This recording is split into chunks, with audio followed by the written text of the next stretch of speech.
जितना मैं गिन पाया हूँ संभवतः 52 पत्थर लगाए हैं और 53 पत्थर अपनी केवल विधायक निधि से, केवल 1 साल के कार्यकाल के पूर्वांचल निधि जो उन्हें मिलती है विधायक की हैसियत से, उन्होंने इतना विकास किया है। चलिए रुक करते हैं आजमगढ़ के मुबारकपुर विधानसभा क्षेत्र की बड़ी खबर की ओर। मुबारकपुर विधानसभा में आज इतिहास रच दिया गया। विधायक निधि से कराए गए 5,20,20,000 रुपए की लागत वाले विकास कार्यों का लोकार्पण किया गया। इस अवसर पर सदर सांसद धर्मेंद्र यादव और विधान परिषद सदस्य एवं पूर्व मंत्री बलराम यादव ने संयुक्त रूप से ब्लॉक रोड पर बनाए गए स्वर्गीय अमरेश यादव उर्फ बब्बन प्रधान की स्मृति में बने भव्य गेट का उद्घाटन किया।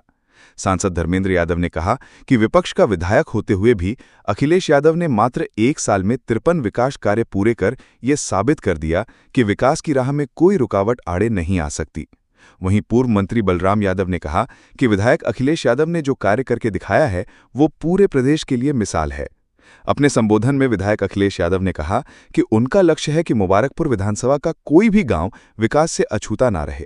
उन्होंने भरोसा जताया कि 2027 में जब समाजवादी पार्टी की सरकार बनेगी तब विकास की गति दोगुनी नहीं बल्कि चौगुनी होगी।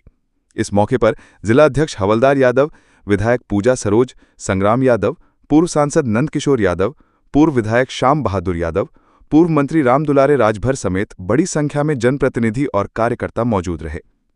तो ये थी आजमगढ़ की एक बड़ी और ऐतिहासिक तस्वीर, जहां विपक्ष में रहते हुए भी विधायक निधि से कराए गए कार्य पूरे क्षेत्र के लिए विकास की नई कहानी लिख रहे हैं। कार्यक्रम किया गया, आप यहाँ पे आए, क्या कहना चाहेंगे पीडीएफ लेकर? मैं इस मौके पर मुबारकपुर से हमारे विधायक आदरणीय अखिलेश यादव जी को धन्यवाद दूंगा, बधाई दूंगा कि भारतीय जनता पार्टी की उत्तर प्रदेश सरकार की लाख उपेक्षा के बावजूद उनकी मेहनत, उनकी लगन और उनकी नीयत है कि विपक्ष के विधायक होने के बावजूद अपने प्रयासों से विधायक निधि से जितना मैं गिन पाया हूँ संभवतः 52 पत्थर लगाए हैं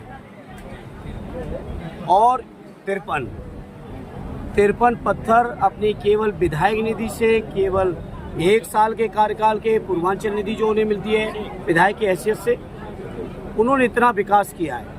और मैं समझता हूँ आज का ये कार्यक्रम उदाहरण है पूरे उत्तर प्रदेश के लोगों के लिए कि विपक्ष में रहने के बावजूद कितना विकास क्षेत्र का कराया जा सकता है।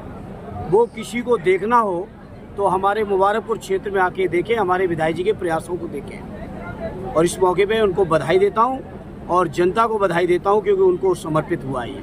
सर 2027 को लेकर क्या रणनीति रहेगी? जो है ऐतिहासिक चुनाव होगा 27 का और पीडीए परिवार माननीय अखिलेश यादव जी के नेतृत्व में उत्तर प्रदेश में एक तरफा समाजवादियों की सरकार को बनाएगा।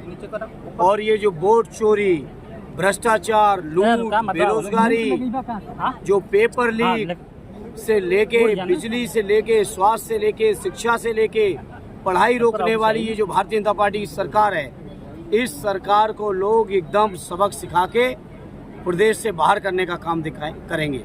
27 में विधानसभा चुनाव संयुक्त रूप से लड़े जाएंगे, मोर्चा बना करके। मोर्चा आपको दिख नहीं रहा है? देखिए कितना शानदार मोर्चा है कि संसद से लेके बिहार तक और जहाँ जहाँ भी राज्यों में चुनाव आएंगे वहाँ तक ये इंडिया अलायंस के गठबंधन से बीजेपी घबराई हुई है। आपने देखा बिहार में किस कदर चला है माहौल, आपने देखा देश की संसद का माहौल कैसा रहा और उससे भी बड़ा माहौल उत्तर प्रदेश की जनता के बीच होने जा रहा है। वोट जो चोरी हो चलिए किया गया है और मुबारकपुर क्षेत्र में क्या कहना चाहिए जनता को? पहले तो मैं अपने आजमगढ़ के सांसद जी का धन्यवाद ज्ञापित करूंगा कि आजमगढ़ के लोगों ने जिस उम्मीद के साथ इन्हें सांसद बनाया था उस पीडीए समाज की और आजमगढ़ की जन समस्याओं को और साथ ही पूरे देश के नौजवानों की लड़ाई पार्लियामेंट के अंदर लड़ने का काम कर रहे हैं। और उनके साथ पूर्व मंत्री माननीय हमारे नेता माननीय श्री बलराम यादव जी ने आज के लोकार्पण कार्यक्रम में समय निकाल करके यहाँ आए। मैं इन लोगों के साथ ही अपने सारे वरिष्ठ नेताओं का स्वागत, अभिनंदन करता हूँ, आभार व्यक्त करता हूँ। साथ ही पूरे मुबारकपुर विधानसभा क्षेत्र से उमड़ती हुई भीड़, जो लोग भी सुबह से अपने नेता का इंतजार कर रहे थे, लंबे समय के बाद आदरणीय सांसद जी बीच में आए। मैंने पहले कहा कि कुछ ऐसी घटनाएं हो गई थी जहां सांसद जी को जाना था थोड़ा विलम्ब हुआ, लेकिन कोई भी व्यक्ति यहाँ से टस से मस नहीं हुआ। यह सांसद जी के प्रति उनका प्यार और दुलार है, मेरे प्रति स्नेह और आशीर्वाद है।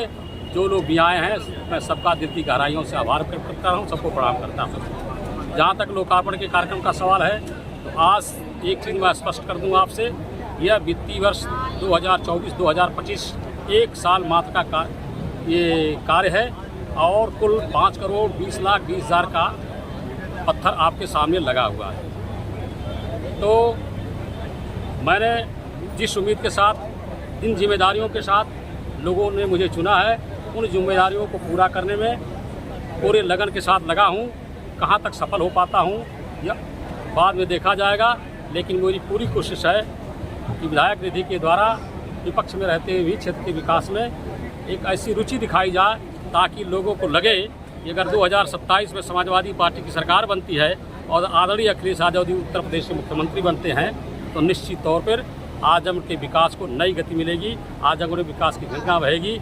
इससे पहले नेताजी के कार्यकाल में 12 से 17 में माननीय अखिलेश यादव जी के कार्यकाल में जिस तरह से आजमगढ़ का विकास हुआ, 2027 में अगर सरकार बनती है तो उससे भी दोगुना चौगुना गति से आजमगढ़ का विकास होगा। सर, वोट चोरी को लेकर जो मामला चल रहा है, तो उसके लिए क्या रणनीति? हमारे सांसद जी ने वोट चोरी के बारे में बोल दिया है, अब उससे आगे हमें कुछ नहीं कहना है। वोट चोरी के खिलाफ पूरा देश सड़कों पर उठ खड़ा हुआ है और आपने अभी 3 दिन पहले देखा, जिस समय बिहार के अंदर तेजस्वी यादव के साथ और आदरणीय राहुल जी के साथ हमारे राष्ट्रीय अध्यक्ष श्री अखिलेश यादव जी खड़े हुए, तो मुझे लगता है कि बिहार में कोई परिवार, कोई व्यक्ति नहीं रह गया जो सड़कों पर आया गया। निश्चित तौर पर आदरणीय अखिलेश यादव जी आज देश के सबसे बड़े चेहरे बन करके निकले हैं पीडीए का, और पीडीए के सहयोग से देश में भी सरकार बदलेगी और उत्तर प्रदेश और बिहार में भी सरकार